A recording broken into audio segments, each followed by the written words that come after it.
2026, Sue, Willow, and I spent 2 months exploring Colorado and Utah, visiting 9 national parks and 2 national monuments. Great Sand Dunes National Park, Mesa Verde National Park, Arches National Park, Canyonlands National Park, Reef National Park, Escalante National Monument, Bryce Canyon National Park, Zion National Park, Colorado National Monument, Black Canyon of the Gunnison National Park, and Rocky Mountain National Park. We are chronicling our 2-month journey in a series of videos. This video, episode 4, is the second of 2 episodes highlighting our visit to Arches National Park. In this episode, we will explore one of the most popular areas of Arches National Park, Devil's Garden. This area is home to a unique and beautiful campground, the popular Devil's Garden Trail, and of course even more spectacular arches and striking red sandstone formations. Devil's Garden is at the northern end of the park, which means an 18-mile, 40-minute drive is required to get there from the park entrance and visitors center. But this drive is an experience in itself, with towering sandstone cliffs, dramatic rock formations, and beautiful desert valleys appearing around nearly every bend. As we traveled north, we passed many of the park's familiar landmarks and turnoffs, including Park Avenue, Courthouse Towers, Balanced Rock, and the roads leading to the windows and Delicate Arch. With every mile, the landscape seemed to become more rugged and remote, with sandstone fins, spires, and arches appearing in every direction. Eventually, the road brought us to Devil's Garden. For us, this drive was much more than simply a way to reach our campground. It was a beautiful journey we made many times through the heart of Arches, offering a view of the incredible landscape we called home for 7 nights.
At the end of the 18-mile scenic park drive is the Devil's Garden Campground, the only developed campground inside Arches National Park. Surrounded by towering sandstone fins and red rock formations, it is a remarkable place to stay. With 51 campsites, the campground is relatively small and rustic, with picnic tables, fire rings, and restrooms, but no electric hookups or showers. What makes it especially memorable is its setting. Rather than simply camping near the park, you are surrounded by the landscape of Arches itself. For us, spending 7 nights here made the campground much more than just a place to park the motorhome.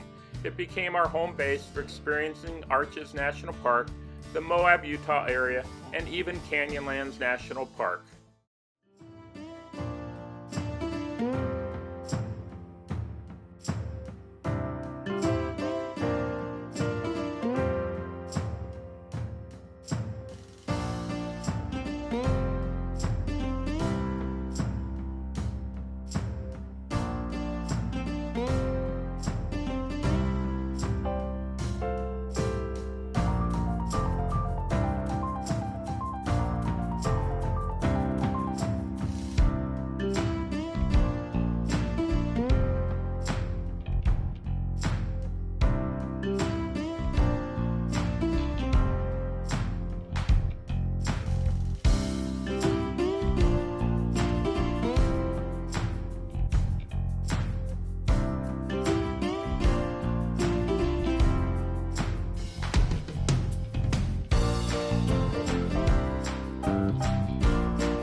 This is what we wake up to every morning here at Devil's Garden Campground.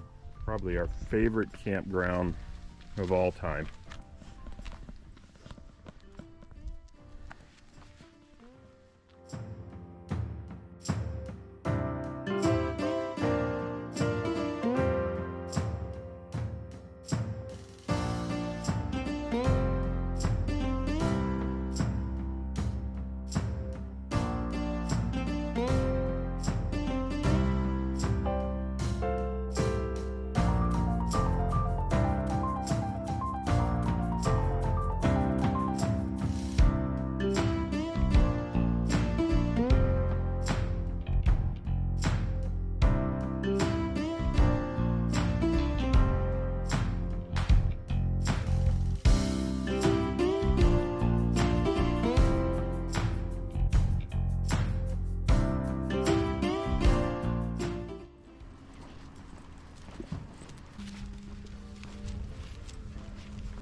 Has to be one of the coolest group sites in any campground too.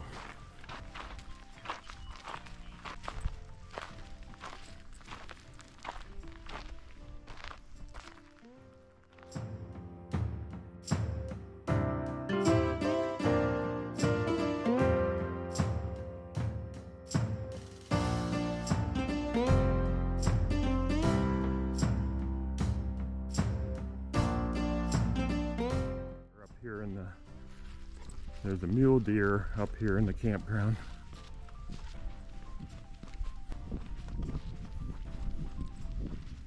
They're keeping an eye on Willow. And the skyline arch is back there in the distance. It's practically behind our campsite.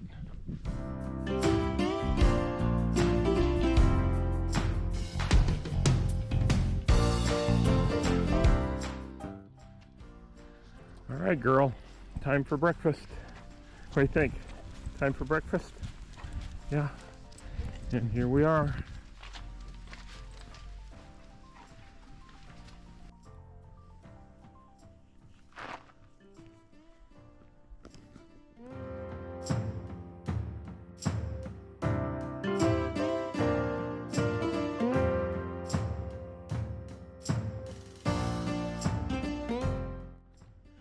More campground going the other direction.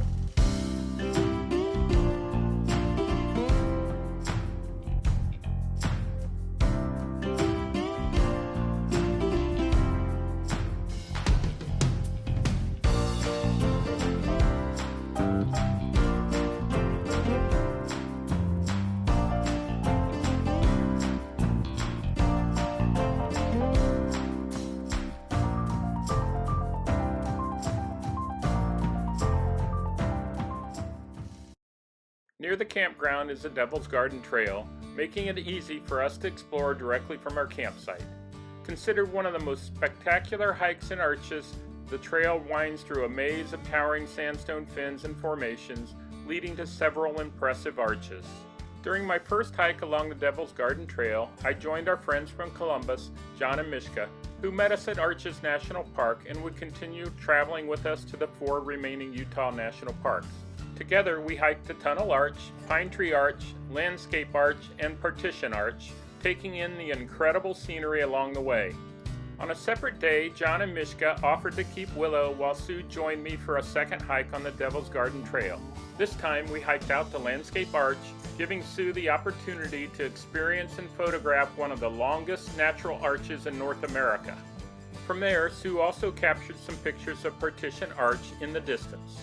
It was a wonderful way to enjoy the trail together and experience Devil's Garden up close, surrounded by towering sandstone fins, dramatic arches, and the rugged beauty of the high desert.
the campground located at the end of the Scenic Park Drive, we not only had easy access to the Devil's Garden trailhead, but could also head out for some shorter adventures.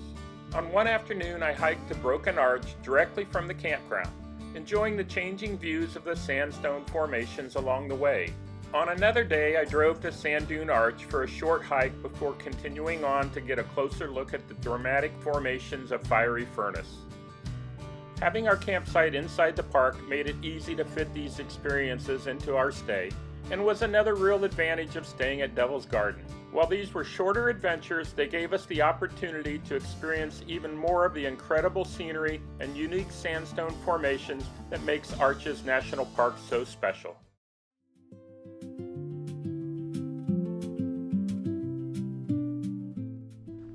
This hike is right off the campground.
Almost there.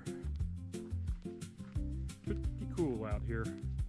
Glad the sun isn't beating down on me actually. Might be more beautiful with the blue sky, but I'll take the cooler temperatures. It's in the high 50s today.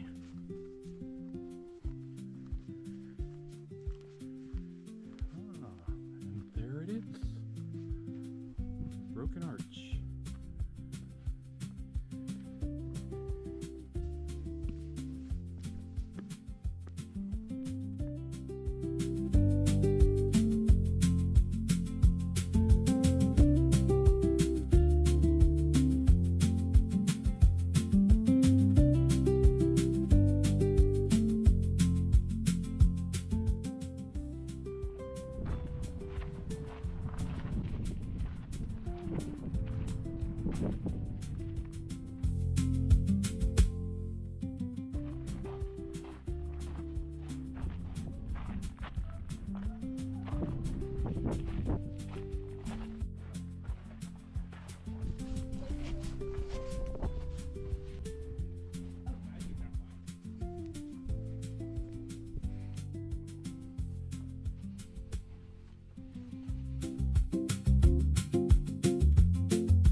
We had an incredible time exploring Arches National Park and experiencing this remarkable landscape.